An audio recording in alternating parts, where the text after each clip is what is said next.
Hi friends, welcome to our channel. అందరికీ భీష్మ ఏకాదశి శుభాకాంక్షలు.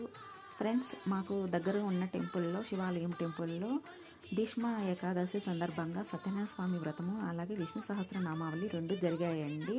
యాక్చువల్గా నాకు తెలియదు భీష్మ ఏకాదశి రోజు కూడా సత్యనారాయణ స్వామి వ్రతం చేసుకుంటారని, మాఘమాసంలో చేస్తారని తెలుసండి. కాకపోతే ఏకాదశిలో కూడా చేస్తే చాలా పుణ్యం అంట అండి. సో భీష్మ ఏకాదశి రోజున మాకు సత్యనారాయణ స్వామి వ్రతం చేసే అదృష్టం అయితే కలిగిందండి. ఈసారి కార్తీక మాసంలో మాకు మిస్ అయ్యిందండి. నిజంగా ఆ దేవుడే పిలిపి ఇచ్చినట్లు అనిపించింది మాకైతే. సో కార్తీక మాసంలో మిస్ అయినందుకు, ఇప్పుడు చేసినందుకు చాలా హ్యాపీగా ఉందండి. సో వ్రతం అంతా అయిపోయింది.